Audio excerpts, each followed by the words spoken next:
I would like to go ahead and get started. I'd like to introduce our speaker, Carolyn Ou. She is a coach, speaker, fiddle-playing kids band member, mompreneur who has been everything from a management consultant, a copywriter, a disc jockey, and a dean of a design school. She currently coaches a variety of individuals toward their work, life, and leadership goals.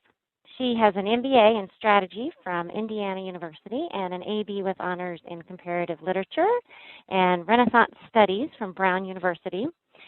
She's trained in coactive coaching through the Coaches Training Institute, is an executive career coach in our Brown Alumni Association Executive Coach Referral Program, and is also a co-founder of the Logan Square Mompreneurs Group there in Chicago, where she lives with her husband and 2 kids. I am excited to have Carolyn with us today. Welcome, Carolyn. Thank you very much, Heather. I heard you giggle when you read the fiddle-playing kids band member. That is definitely something new to my bio, and it's ironic. Last May at the Women's Leadership Conference, I got to speak on a lifetime of pivots and all the different pivots you take in your life. And at that time, I kept joking that I felt the pivot coming in my own life. And lo and behold, that summer, a one-time opportunity to play fiddle with the Little Miss Ann band actually evolved into many opportunities. I've now since joined the band. So it was an unexpected and wonderful pivot that brought music back into my life.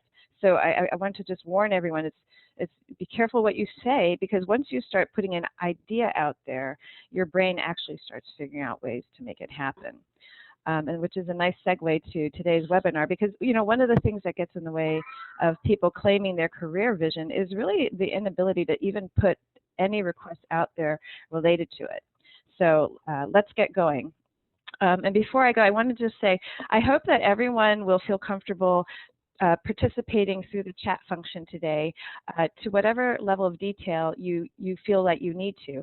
I'd like to, usually in workshops I ask everyone to swear confidentiality, and I will be asking for you to contribute through chat. So there are a couple ways you can contribute today. You can either chat to everyone, or if you want to get more detailed or more personal, you can chat directly with Heather, and then she will read the contribution anonymously. So I wanted to let you know that was a way that you can just put what you need to out there so that you can get what you want out of today's webinar.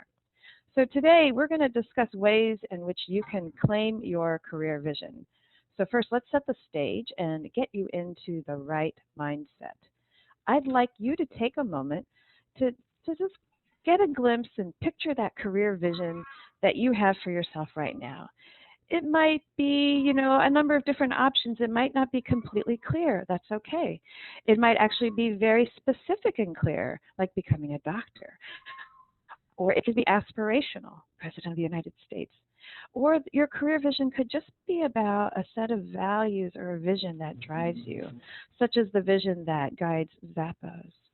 So I want you to get a sense of what's there right now for you, and the pieces of it that have been guiding your career decisions, or perhaps tugging at you as you face each new stage of your career development.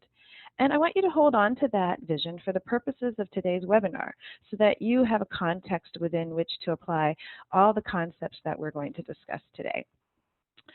Next, what I'd like to do is take your pulse, so to speak, with a couple of survey questions.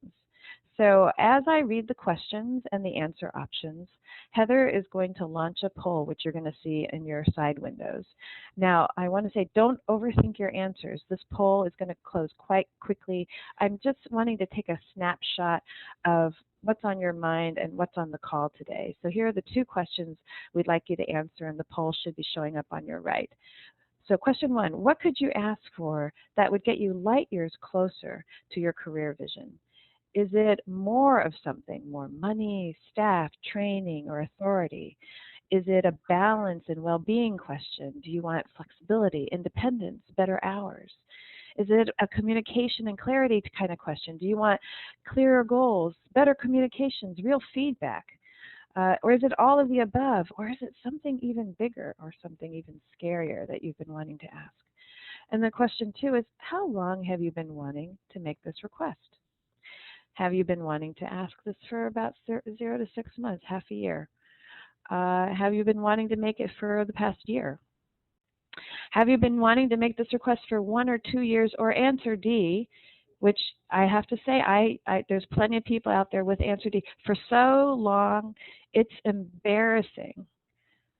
Okay, so think about your career vision, and then the question or a couple of questions that you could ask that could get you closer, and answer the poll questions. We're going to close the poll so that we can look at some of the results. And the reason I'm doing this is because I want you to have a sense of the big ask that you've been wanting to make, and the consequences or the duration of the time that you've spent not asking it. And I have an ulterior motive. I guess I'm also trying to light a little bit of a fire under you, get you started.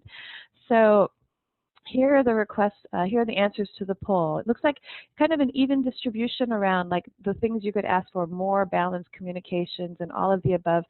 And some people didn't answer, so maybe this is the not even applicable. So it seems like there's a lot of different reasons, a lot of different things you could ask to get you closer to that more perfect career place for you.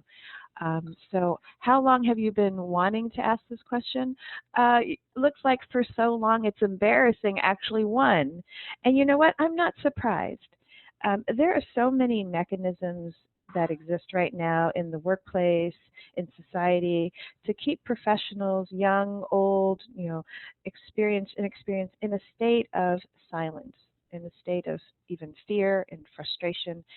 I hear it every day in the clients that I coach, and even more so on the street in casual conversation. So don't worry, you're not alone. You're not alone in your silence. So what's getting in the way? And Heather, do I have control of the slides now? Almost, Carolyn. Okay. So if you can go ahead and advance it, that would be great. Yes. So, back in 2011, my timeline's escaping me. A couple years ago, during my Get Out of Your Way webinar, we discussed how you can get in your own way. And in the case of truly asking for and claiming what you need to support your career vision, I think you'll definitely find that some of the same obstacles are at play. Obstacles such as your inner critics, those mindsets and beliefs that really want to keep you safe and in place. The voices that say, don't make waves, or you're not quite ready. Maybe you need to go to 20 more years of schooling, right? How many of you have that one? Another voice that says, what if you fail? Or another voice that might say, you don't deserve this. Other obstacles could be a lack of clarity around what you actually want. Maybe from day to day you're thinking, maybe I want more of something, less of something. Maybe I want nothing. Oftentimes, you need to just look at the things you want to ask for and see what the deeper truth is in the background, behind all of these questions, behind all of this wanting to ask. And in many cases, being out of whack with who you are at the core is a fantastic action stopper. By that, I'm referring to a situation in which perhaps you've completely convinced yourself of a set of goals and outcomes that are purely externally driven. External notions of success, external definitions of value and happiness. If you're lost trying to be all things to all people, it's incredibly difficult to take a stand for what you believe in and what you know is right for you. But there is a way. So here's what we're going to do today in honor of getting you to a place where you can start to claim your career life vision. We're going to take a look at your leadership core. I will show you how to build a bridge to it. We'll talk about how you can cross that bridge several times if necessary. And then I'm going to share with you a very simple framework that can be used to craft and design your most critical conversations, the ones in which you get to really take a stand for and ask for what you want. I want to make a quick note on leadership. I do base my leadership work on the belief that true leadership is about being authentic. That the more authentic you are on a daily basis, the more you'll inspire and naturally and happily lead and create something wonderful for the world and for yourself. And that's why finding your core, or your leadership groove, as I sometimes like to call it, is a critical part of this process. So once you find your core, leadership occurs when you just start sharing that with the world more fully. Here's a quote I'd like to share with you from a book called Fierce Conversations by Susan Scott. It is a book that has informed some of my coaching around communications and leadership. And I'd like to read it to you. Authenticity is a powerful attractor. When we free our true selves and release the energy, others recognize it and respond. It is as if we have set ourselves ablaze. I always get chills when I read that. So whether you know it or not, you've probably tapped into your own moments of authenticity and leadership, perhaps even more than you realize. So what I'd like for you to come away with today is definitely a higher level of awareness around when you're in that place of leadership. So let's take a look at your leadership core. Okay? Here's what I'd like you to do. Think about a time in which you felt like you were occupying your rightful leadership role at work, in life, in a meeting, at a presentation, as the lead on a project, as a leader with family, friends, colleagues. It does not necessarily have to be a work situation, just a situation in which you felt you were in the zone. Now, I want you to quickly grab that moment in your memory and identify the key role that you were playing, the person that you were being at the time, the piece of it that was really energizing to you. Now, what is the experience that comes to mind for you? Think about it. Think about it. What was going on at the time? This is to help you remember it. What role were you playing? What kind of person were you being? How did it feel? Moments like these are called peak experiences. They are the moments in which you are tapping into your full capabilities and when you're actually living out the values that energize and inspire you. And as a result, completely motivate and energize the people around you. Okay? Now, this experience is probably something that feeds into your higher level life vision and your career vision as something that supports your life vision. So we can use this moment to identify the ways in which you really want to exist in this world, the ways in which you want to show up. So here are some examples of roles that you might have played. Feel free to grab any that apply to your situation and start writing them down. What I'm going to want you to do is actually pick one for the sake of today's webinar and pick the one that resonates with you the most. And we have a chat opportunity for you. Please start sharing those roles with us through the chat function. We'll start to call them out, as we get them, so that we know who's here with us on the call today. And I'm going to start reading out some of the other ones that I've pulled out.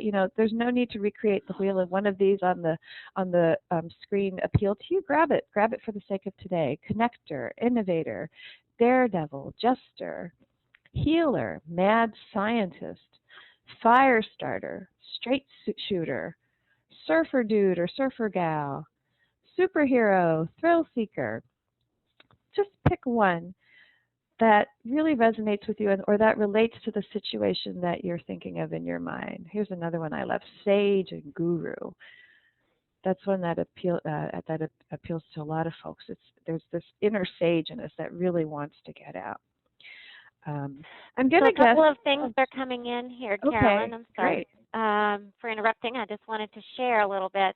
We have some people saying they really felt their leadership core when they were being the thought leader, when they were being a connector, when they were being more like the fire putter outer instead of the fire starter, craftsman. Some great ones here. Healer, explainer.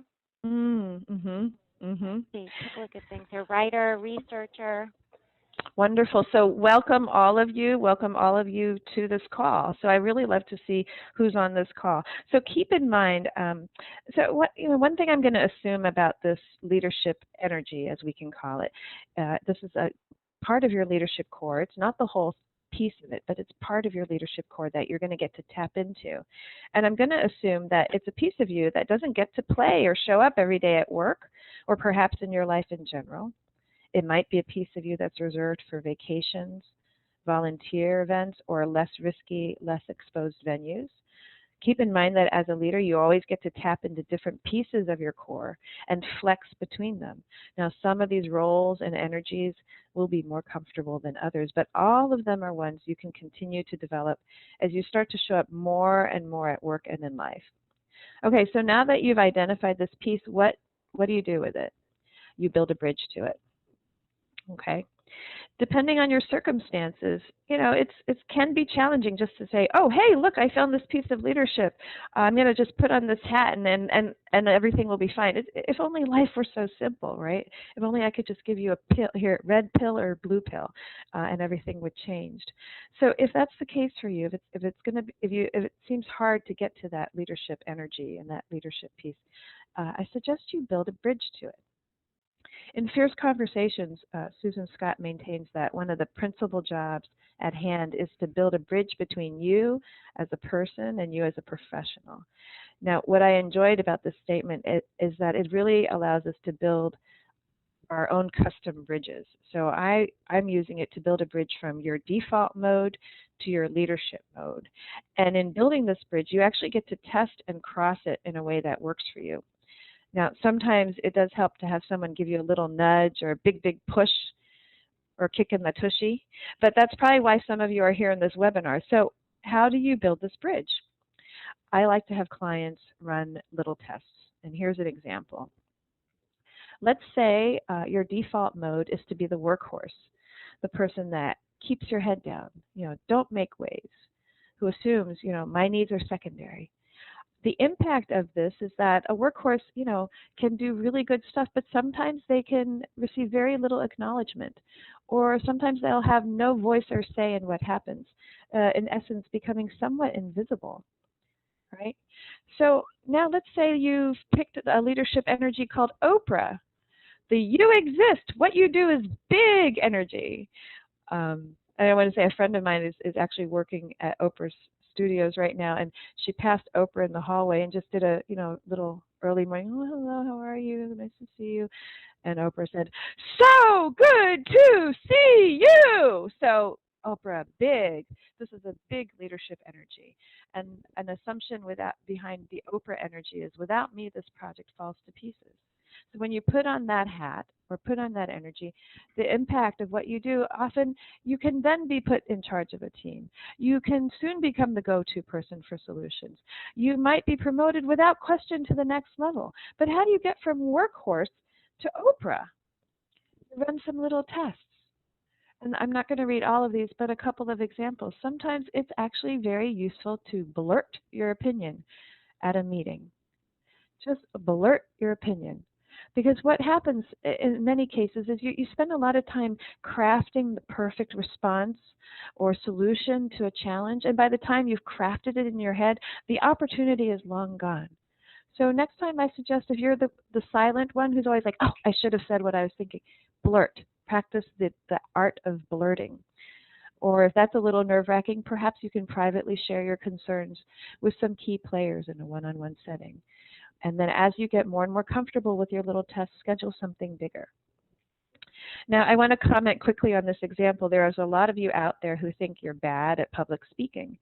And I think it's probably because you've been listening to the workhorse mindset or one of your inner critics. So I want to say, consider tapping into your Oprah core the next time you need to speak. And I think you'll find that you're not such a bad speaker after all. Okay. So here's another example using some slightly different voices and a slightly different default. In this one, the default is the outsider, the no one gets me. This person operates on the assumption that I don't really belong here. And the end result of that, one of the major impacts of that I've seen in coaching people is this person is perceived as aloof and distant. I mean, they're alienating themselves from work and also from community, which is a really big piece to being successful nowadays. So in this example, I've chosen hero, superhero as the leadership energy to play around with. Hero saves the day. His work prevents failure and saves money and lives. A way to get from outsider, where you're just kind of on the outskirts, not completely wanting to commit, to hero is to, perhaps it's partly a confidence issue. So capture your achievements on a daily basis so that you know who you are, or share them with your peers. That can be hard for an outsider. Sometimes an outsider's like, I don't have any peers. So find some people you might consider peers and share your accomplishments, share your ideas. Start those little tests to connect with your community. Now, let me clarify that when you go from your default mode to a leadership energy mode, you don't have to pick direct opposites. You will find, however, there are always aspects of whatever leadership piece you're choosing that will balance your default MO. So hero is not exactly the opposite of outsider, but the hero does get to be the center of attention, whereas the outsider is sort of on the outskirts. Now, what I want to show you next is an example of how you might play with this leadership energy to shift the level of conversation, even a simple conversation you've been having with people at work. So let's say outsiders finally saying, you know what, I need to talk to my boss. I need to tell him, what I think, where I'm frustrated, what I can contribute. So, hey boss, let's get together for a drink and catch up on what's happening at the office. That's a nice first test. But it's casual. There's no real agenda. It's a little non-committal. So you layer on some hero, and perhaps it's a different conversation and request. How about let's set up a meeting to discuss some breakthroughs I've had. I have ideas about how the same solutions could be the solution we're looking for on our other projects. Wow, all of a sudden you've got a conversation that's professional and that's got a clearer agenda and is more committed. Now, what typically happens is we cheat ourselves of being fully powerful and fully committed to what we want to say. So if that happens, I recommend that you just cross the bridge again and again and again. So here's an example of this hero conversation, and we're going to amp it up a bit. So here's version 2.0. I set up a meeting with the team to share the breakthroughs I've had with our clients. It'll be useful for everyone to see how my techniques can be applied in other situations. And then we can all brainstorm together on how we could best apply them in terms of our current projects. You see the difference? There's a lot more commitment. It will be useful. We can all brainstorm. I've set up the meeting. It's professional.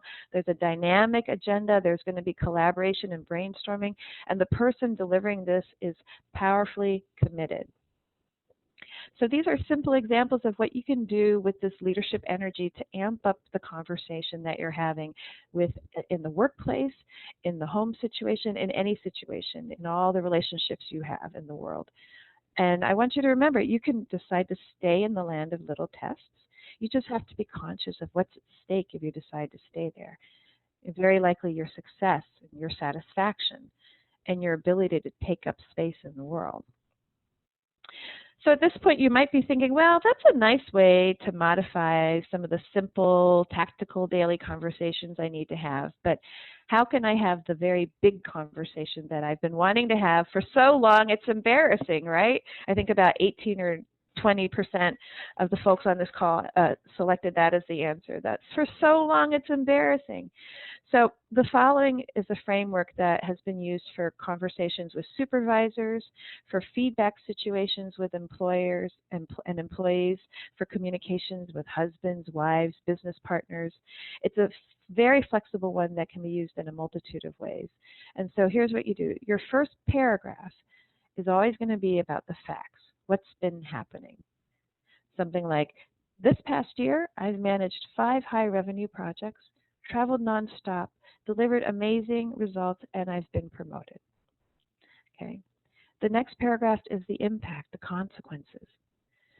Here's an example. I'm finding myself sick all the time, exhausted, unable to enjoy my work and my successes. And not only that, I'm finding myself surfing the internet for other jobs, just as a way to escape this hamster wheel. So the next paragraph is your vision, what you'd like to create for the future.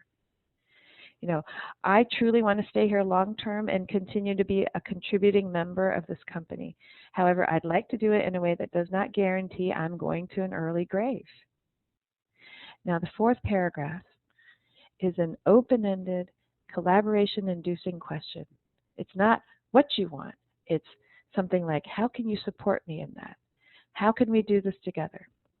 What can the firm do for me? Okay, and I'm modeling this based on a real conversation that someone had. And the person who actually had the expanded version of this conversation was able to create high-level support for her vision, for her career, and to generate some important conversations around performance and work-life balance. She also actually asked for permission to have a less than stellar year, And that's a tricky trade-off, but it's one that they were willing to explore. And I also believe she's ended up taking a 1 month vacation, not a sabbatical, but actually a 1 month vacation this year. So very significant step for that particular person. So there's a catch in using this framework. Sometimes we ask a question, but only because we want to hear the answer yes. Now, this framework will really test your faith in the process because it is a way of creating buy-in and enrollment. However, it's also a way to relinquish total control of the end result of this conversation. It might require a leap of faith for you, but I promise the more you use it and trust it, the better results you will start to see. Okay? So I can feel some energy surging out there. I do believe there are a number of you who are ready to use this framework to have at least 3 or 4 conversations, right? So please use your chat function to tell us something about your powerful conversation. It can be either the person you'd like to have it with or the persons you'd like to have these conversations with, or perhaps the topic that you'd like to cover. I really want to know, and in the meantime, I have a challenge for you, or an assignment, of course, because I always love to assign something. So this is what I'd love for you to do.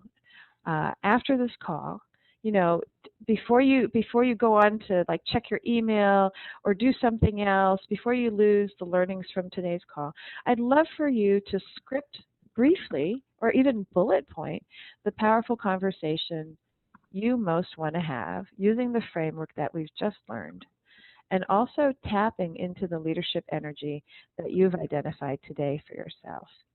Okay, now the first 3 folks to email me their conversations will get a free 30-minute call focused on this powerful conversation that you want to have. And remember, each conversation it's a work of art, it's a creation. You get to let it breathe and refine it and rework it until it feels right for you and true to the leadership energy or the leadership in you that you want to honor. So it really is a matter of practicing. I mean, I have had folks write their conversations, trying different leadership energies and trying to figure out what's the perfect combination of voices and values that they want to put into this particular conversation. And you'll find that the conversation will change. As you start to write it down, you start to respond to it, it starts to change. So I'll be eager to hear some of the people or topics that you'd like to cover in your fierce conversation, which I hope you'll have in the next 2 weeks or so. And for those of you who want to script a conversation and email it to me, you can email your script to me at carolyn@sandboxco.com. So Heather, what kinds of conversations are people going to be having out there? And what kinds of topics are they going to be covering? Well, definitely a couple people saying a conversation with their boss, some people saying with their spouse or their teenager, conversation with their bandmates, a conversation about managing creative output, conversation about the environment that they're in. So a lot of things happening out there. Oh, wonderful! Oh my gosh, I get chills when I hear this. Like, oh, okay, there's a storm brewing, and there's going to be some powerful conversations out there when we leave this call. So to recap Carolyn, a little bit. I am getting a few questions about the framework, and when you and I were talking yesterday, you gave me a pretty great example about how you used it in a situation where the outcome was actually surprising to you. I'm wondering if you could share that story.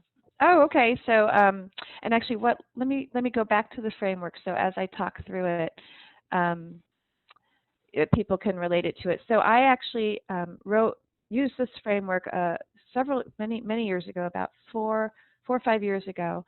I was in a project that was very high grind, and what I was finding was that I needed a way to sort of better manage the expectations, better manage the communications, better manage a whole lot of pieces around the project that I was engaged in. I was developing some leadership work for someone.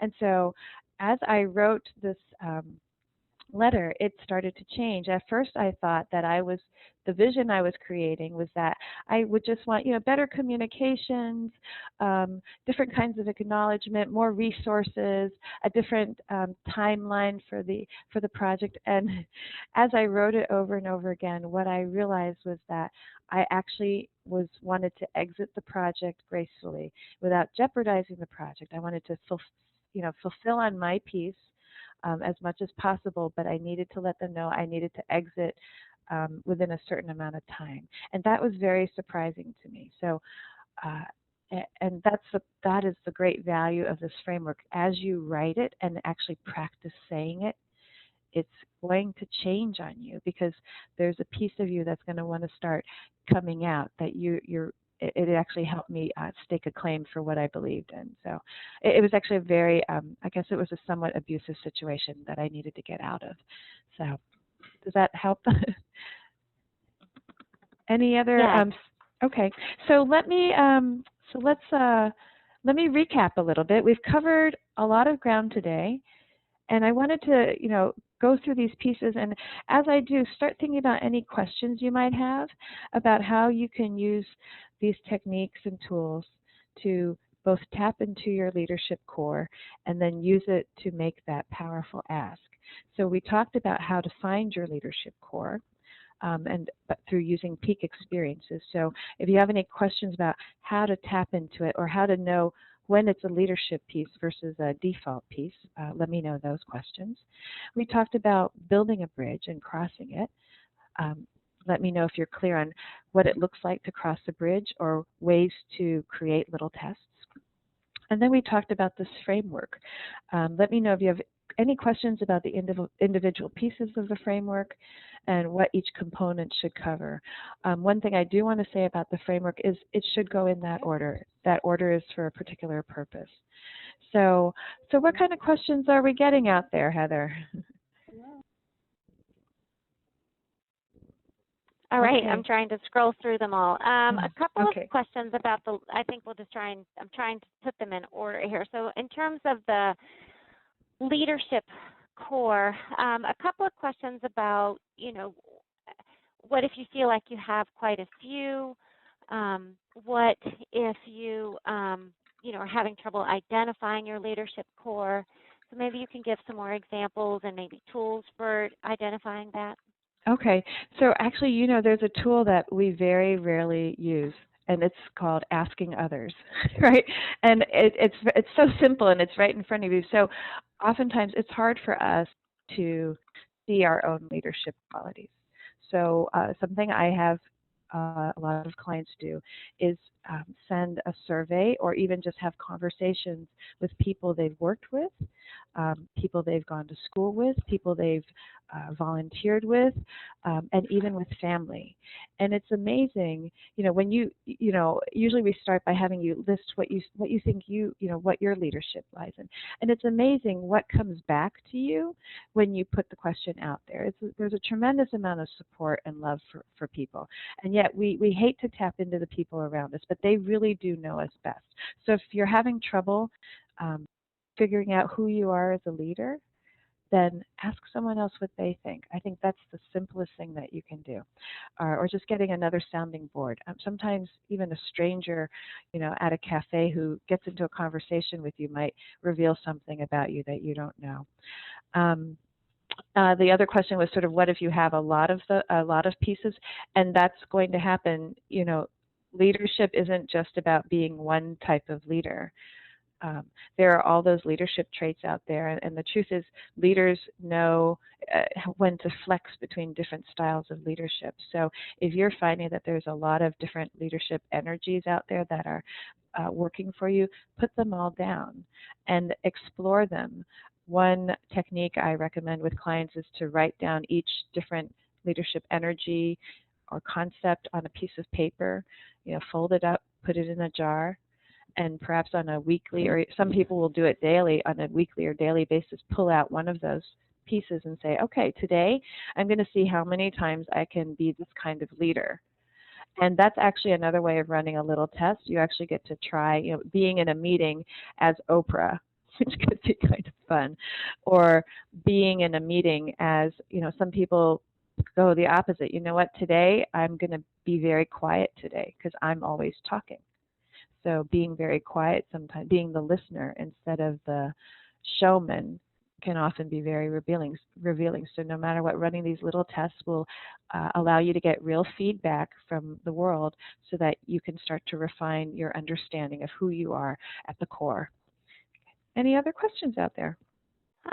There was a question about some woman said, I'm actually reading Fierce Conversations and was wondering if that is where you have the concept of leadership core, or is that in one of your references you have, Carolyn?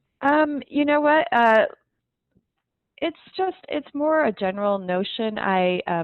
Fierce Conversations does talk about the need for you to get out from behind yourself. So this idea of really showing up and tapping into your core is in there. She doesn't necessarily cover it the way that I do, but it's very related. A lot of the, it's funny, if you were to pull all the leadership stuff out there and put it in a pot, there are some themes and ways of tapping into it that are very common across them. So she has this chapter called "Get Out from Behind Yourself."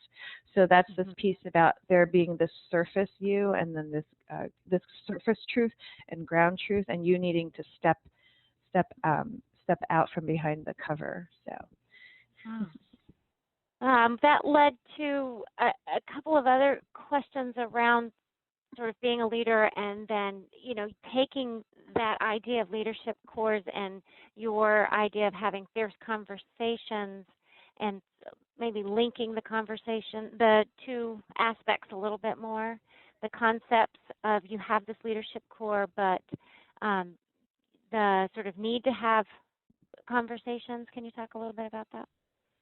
Sure. And so the reason I'm discussing these two ideas in this particular webinar is, because the asking for what you want is such a critical piece of getting it, and it's a critical piece in terms of being able to take a stand for what you're trying to create in your life.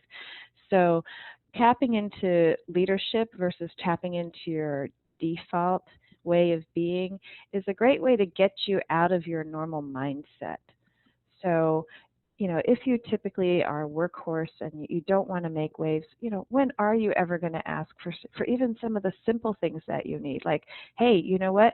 If you gave me a computer made in this century, I could do my job even more efficiently. It could be as simple as that, like getting the right technology and resources. But being in workhorse mode doesn't allow you to even make that request. So trying on these different energies, and perhaps you want to try on, for the person who found there were different words that resonated with them, try writing that request from the point of view of, guru. You know what? This guru, this really wise person needs the right technology to change the world, whatever it looks like. Or innovator, you know what?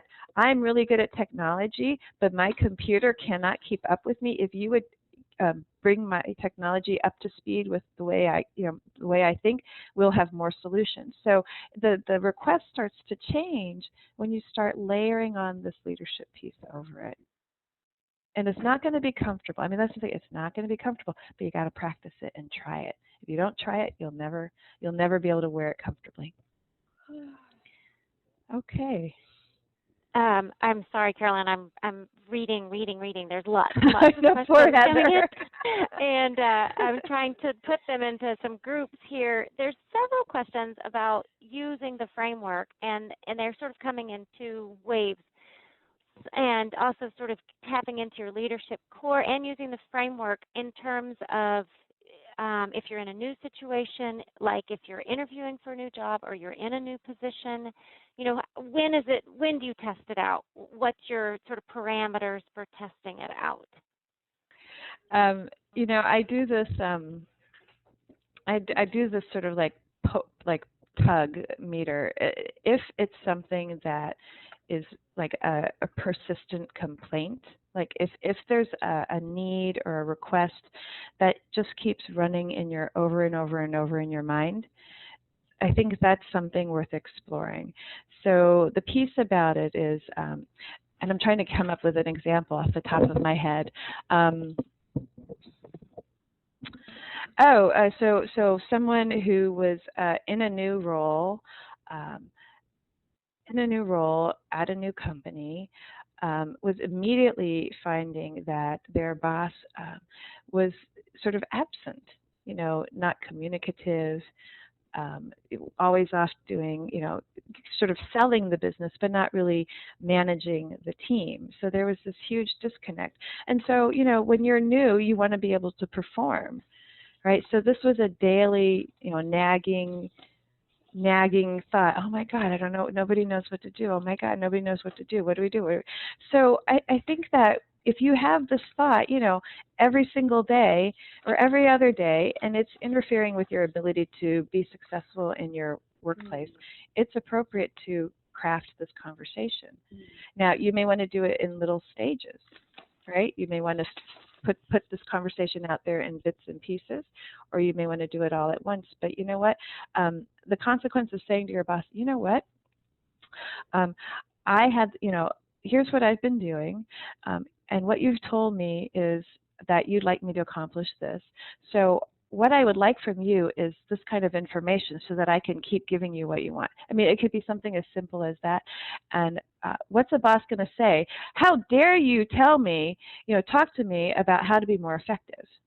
So I hope that helps. It's hard to sort of just spit out an example without you all being able to read it. So. Yes, that's great. A couple of more clarification questions. So a few people asking for a little bit more information, clarification on the impact and the vision, and a little bit more information about how do you construct the ask. Okay, so the impact is really the consequence of the facts that have been going on.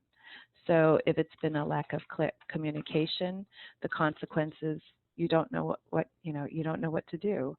Or if it's been a lack of resources, the consequence could be you're not able to do your job properly. Or if it's a lack of clarity around what you're supposed to do, the consequence is you're spending your time on a lot of sort of different projects that never end. And so you feel like you're not able to get traction. So you keep it very directly related to the facts. So whatever facts are bugging you, lack of resources, lack of clarity, lack of balance, you can state consequences like that. One thing I want to say about impact, you can state emotional impact. In the example that I read, the person was, exhausted and tired and unhappy, unable to celebrate their own successes. So you are allowed to do that, but you also want to keep it in the context of sort of your environment. Is it a project? Is it going to fail? What's the impact on you? What's the impact on the business? What's the impact on the client? What's the impact on your audience? If you're a consumer-facing business. Okay, so that's how you structure the impact piece. And you do want to keep it pretty simple. Like if you start piling on impact after impact, the person's going to get lost. So I do like to, and I remember when I was at Brown, I took a course and we used E.B. White's The Elements of Style. And one of his rules around is to omit needless words. And I do believe that in written and verbal conversation, if you can omit needless words, so in this case, omit needless consequences, your message will be clearer. In terms of the vision, that's really about perhaps how you want to work moving forward or how you'd like to succeed moving forward. It can be as simple as, I would like this project to really succeed, or I would like to be able to not only meet your expectations, but to exceed expectations. Or I would like to have a more balanced life, and I would like to stay here for the long term, such as the person I mentioned earlier. She was burnt out. She was a high performer, but she was acknowledging that she was about to burn out. So she wanted to say to the firm, I want to stay here. I like my work. I don't like what it's doing to me. Okay, so your vision can be about you and the work that you're delivering, or you and what you'd like to contribute to the firm, or you and what you'd like to do for your family. You can totally apply this framework to a personal situation. Now, the ask, it's actually simple and hard. It's open-ended. So you can't say, I want you to give me a new computer, hire 2 people to support me, reduce my schedule. It's unfortunately, you may have that in the back of your mind, which is good. You can have that in the back of your mind, but this ask is really about creating buy-in and enrollment from your audience, from the person or people that you're talking to. So, for example, if you've delivered this conversation to a whole team that you're managing, then the ask could be, how are we going to do this together, right? Or what can you contribute to this vision that I've just shared with you? So it's an open-ended question that's meant to induce questions or induce conversation. So you have to let go of your need to control the result of this conversation. That's the tricky part about the ask. But the actual ask is very simple. It's just an open-ended question. Can you clarify on that a little bit? Yeah, definitely scary. What you meant about asking questions that lead to yes, when you were talking about it earlier? I've got to. Okay, so a lot of times, someone once said this to me. If you're unwilling to hear anything other than yes, don't ask the question. Because it's not a question. It's more a demand or an order, right? So a lot of times people have used, I like to say, people have used this framework for evil. They've used it to try to force the solution to be exactly what they want to happen. And that's just about saying, my way is right and your way is wrong. And so that's got a lot of stuff behind it that's going to result in failure, most likely. It depends on the environment. If someone's very authoritative and dictatorial can certainly do that. I don't believe in that. I don't support that as a way to succeed in the long term or the short term. So if you are using this framework because you want the person to just totally say, yes, you're right, we got to do this, this, this, this, this, this, and this for you, then it's not going to work. You really have to be committed to creating a relationship with the person, with your audience, and being willing to hear what they have to say. So the thing about these powerful conversations is they're really about creating relationship. So the ask is around your vision, perhaps around your career vision. However, the important piece is around creating the relationship that's going to support that career vision and allow you to keep asking for the things that you need and the support that you need and the partnership that you need to make it happen. So, Carolyn, in terms of this conversation, I have 3 or 4 people saying, how do you have the fierce conversation if you've gotten some feedback or some signs that the other person is not really open? If it's a difficult boss or someone who's shown signs that they feel threatened, if someone who's historically not really been open or a good listener, are there any special tactics that you recommend? And so I think that's in terms of the person who's not willing to listen, and I've definitely heard that. What I always recommend is communicate differently. Sometimes people do not respond to the face-to-face verbal conversation. Sometimes I actually recommend drawing, using visuals. People need to be communicated with in their language. So what I would say is start to get a sense of how this person communicates. Is this person, they're listening in some way. It just might not be the way that you're accustomed to communicating. So that's the hard piece. And then the other piece is if it's a boss that doesn't want to listen, then I would say reboot that relationship. One of the premises in fierce conversations is that all these relationships we have in the world are created one conversation at a time. So even with the most stubborn, walled off person, there's opportunities to reboot that relationship and perhaps go back to step one and start trying to understand them from a different point of view. And perhaps putting on that leadership energy in terms of trying to understand that person will show you a different way of communicating with them. So. There's a couple of questions coming in that are, extreme situations or hard situations, or really life-changing situations. And I think that's, at least for me, that's why I hear you saying, this isn't easy. These are fierce conversations. It is, they are the things that if they were easy to have, you might have had them all along.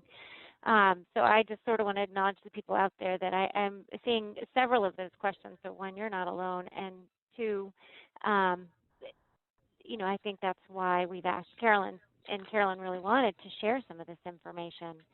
In terms of if it's, a big move like leaving a job or, really taking a completely different path in your life, how does this tools recommendation, how would you recommend these tools in that process?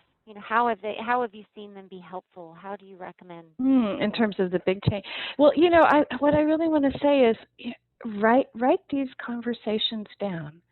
There's this amazing. It's like the art, it's like journaling. When you put something, and I want to say, do it in a without your computer, paper and pen, because I do believe that neural connection is very different from typing it. So if you can, it's not a requirement, but I think it's actually more ideal to write by hand these conversations. And it's really about testing, understanding what your limits are, and getting a sense of what's at stake if you stay silent. I mean, the truth is, if you just ask yourself at the end of this conversation, what's at stake if I stay silent? And what's possible if I actually say something? That will help you put into perspective how important this conversation is for you.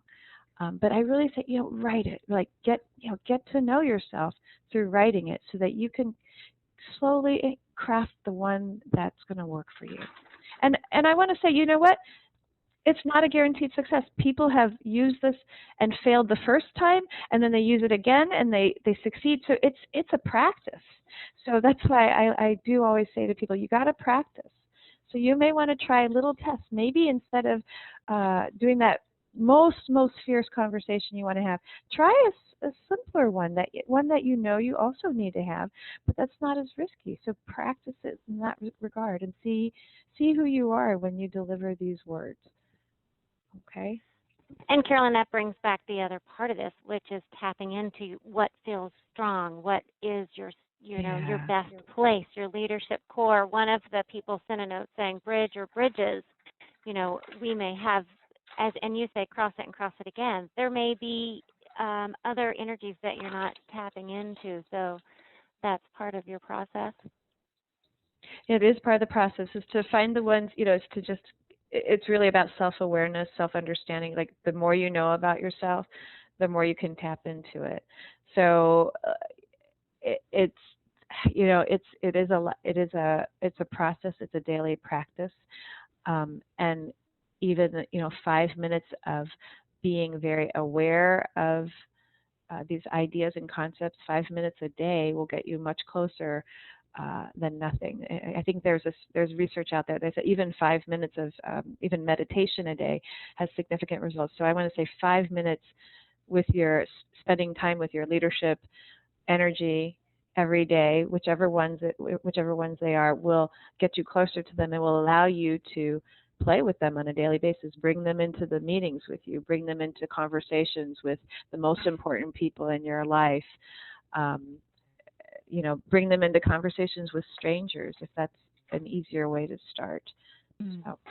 someone posed the question, what if there's no one you need to ask in order to move into your career vision? It's more taking that risk. Then that's the Get Out of Your Way webinar, right? I think it's available on the website. It's recorded.